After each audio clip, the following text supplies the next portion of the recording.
കടലിൻ്റെയും കനാലിൻ്റെയും നാടായ പൊന്നാനിയുടെ ഹൃദയത്തിലൂടെ ഒഴുകുന്ന ജലപാതയാണ് Conolly canal. ഇന്ന് സംസാരിക്കുന്നത് കനോലി കനാലിനെ കുറിച്ചാണ്. വർഷം 1845. കടൽക്ഷോഭവും കാലാവസ്ഥാ വ്യതിയാനവും മലബാറിലെ ചരക്കു ഗതാഗതത്തെ ഏറെ പ്രതിസന്ധിയിലാക്കിയ കാലഘട്ടം. അന്ന് മലബാർ കളക്ടറായിരുന്നു ഹെൻറി വാലന്റീൻ കനോലി. ഈ പ്രശ്നങ്ങൾക്ക് പരിഹാരം കണ്ടെത്തണമെന്ന തൻ്റെ ചിന്തയിൽ നിന്നാണ് കനാൽ നിർമ്മാണം എന്ന ആശയത്തിലെത്തുന്നത്. തുടർന്ന് മദ്രാസ് ഗവൺമെന്റുമായി തന്റെ ആശയം പങ്കുവെക്കുകയും രൂപരേഖ കൈമാറുകയും ചെയ്യുന്നു. 1848 11 കിലോമീറ്ററും 400 മീറ്ററും നീണ്ടു നിൽക്കുന്ന കോരപ്പുഴയെയും കല്ലായിപ്പുഴയെയും ബന്ധിപ്പിച്ചുകൊണ്ട് ആദ്യഘട്ട കനാൽ നിർമ്മാണം പൂർത്തീകരിക്കുന്നു. പിന്നീട് പൊന്നാനിയും ചാവക്കാടും ഉൾപ്പെടുത്തിക്കൊണ്ട് കൊടുങ്ങല്ലൂർ വരെ പാതയുടെ നീളം വർദ്ധിപ്പിക്കുന്നു. കനാൽ നിർമ്മാണ ഘട്ടത്തിലെ ഏറ്റവും വലിയ പ്രതിസന്ധി ഭൂമി ഏറ്റെടുക്കലായിരുന്നു. എന്നാൽ സാമൂതിരി രാജാവും ഭൂവുടമകളും പൂർണ്ണമായും സൗജന്യമായി ഭൂമി നൽകിയത് പദ്ധതിയുടെ പൂർത്തീകരണത്തിന് വലിയ സഹായകമായി. കനാൽ നിർമ്മാണത്തിന്റെ പൂർത്തീകരണത്തിന് മുമ്പ് തന്നെ കനോലി പ്രഭു മരണപ്പെട്ടതുകൊണ്ട് കനോലി കനാൽ എന്ന പേര് കനാലിന് നൽകുകയും ചെയ്തു. കനാൽ നിർമ്മാണത്തിന് തൊഴിലാളികൾക്ക് ഒരു നേരത്തെ ഭക്ഷണമായിരുന്നു പ്രതിഫലമായി നൽകിയത് എന്ന ചരിത്രം പറയുന്നുമുണ്ട്.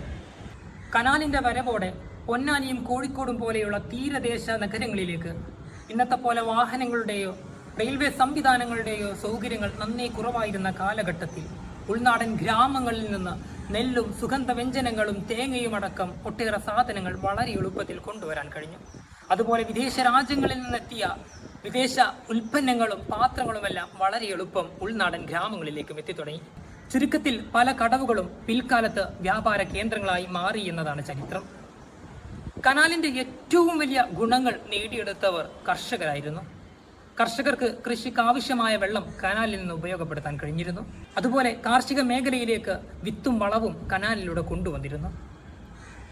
കാർഷിക വിളവുകൾ കനാലിലൂടെ വ്യാപാര കേന്ദ്രങ്ങളിലേക്ക് കൊണ്ടുപോകാൻ കഴിഞ്ഞിരുന്നു. അങ്ങനെ കാർഷിക മേഖലയിൽ വലിയൊരു പുരോഗതി കനാലിലൂടെ സാധ്യമായിട്ടുണ്ട്.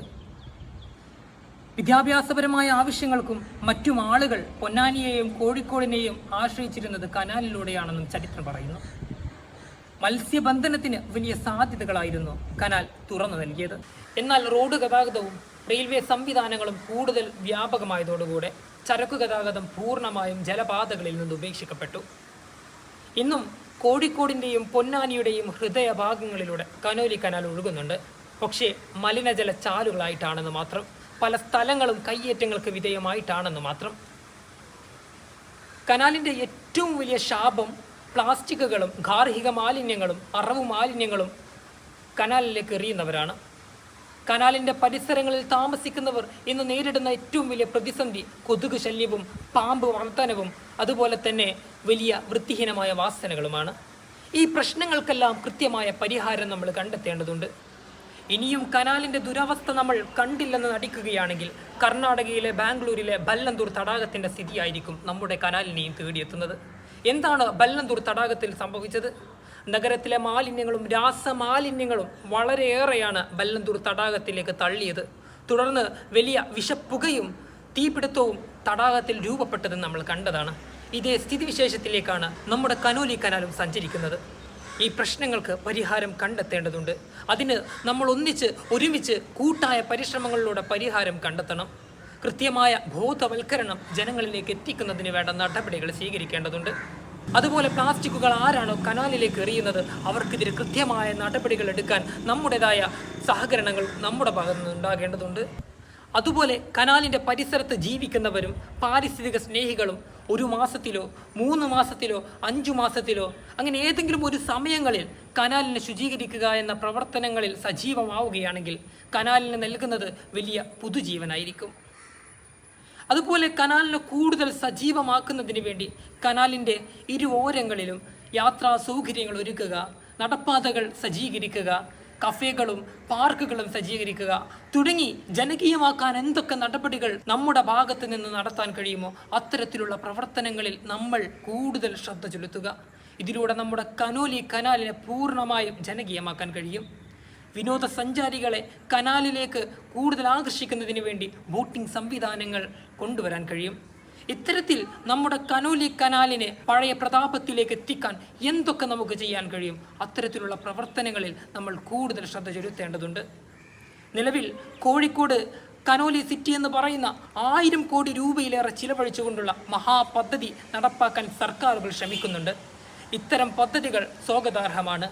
നമ്മുടെ കനാലുകളെ സംരക്ഷിക്കുന്നതിനും കനാലുകളിൽ ഒട്ടേറെ ടൂറിസം പദ്ധതികൾ ആവിഷ്കരിക്കുന്നതിനും ഇത്തരം പദ്ധതികളെല്ലാം വലിയ സാധ്യതകളെയാണ് നമുക്ക് മുന്നിൽ തുറന്നു നൽകുന്നത്. കേവലം ബജറ്റിൽ ഒതുങ്ങാതെ സർക്കാർ സംവിധാനങ്ങൾക്ക് ഈ പദ്ധതികളെല്ലാം നടപ്പിലാക്കാൻ കഴിയട്ടെ എന്ന് ആശംസിക്കാം. ഈ പദ്ധതി നടപ്പാക്കാൻ കഴിയുകയാണെങ്കിൽ കനോലി കനാൽ വരും തലമുറയിൽ വലിയ ടൂറിസ്റ്റ് ഹബ്ബായി മാറുമെന്നതിലൊരു സംശയവുമില്ല. നമ്മുടെ പിതാമഹന്മാരിൽ നിന്ന് നമുക്ക് കൈമാറിയതാണ് കനോലി കനാൽ. അവരുടെ ജീവനാഡിയായിരുന്നു ഒരു കാലത്ത് കനോലി കനാൽ. ഇന്ന് നമ്മൾ കനോലി കനാലിൽ കൈമോശം വരുത്തിയെന്നതിൽ ഒരു സംശയവുമില്ല. പക്ഷേ നമ്മുടെ ഭാവി തലമുറയിലേക്ക് കൈമാറേണ്ടതാണ് കനോലി കനാൽ. അതുകൊണ്ട് ഇനിയെങ്കിലും നമ്മളെല്ലാം നമ്മളാൽ കഴിയും വിധത്തിൽ കനോലി കനാലിനെ സുരക്ഷിതമാക്കുന്നതിന് വേണ്ടിയുള്ള പ്രവർത്തനങ്ങളിൽ സജീവമാകേണ്ടതുണ്ട്. നമ്മുടെ കനാലിനെ വീണ്ടെടുക്കുന്നതിന് വേണ്ടി നമുക്കെല്ലാവർക്കും ഒന്നിച്ച് പോരാടാം.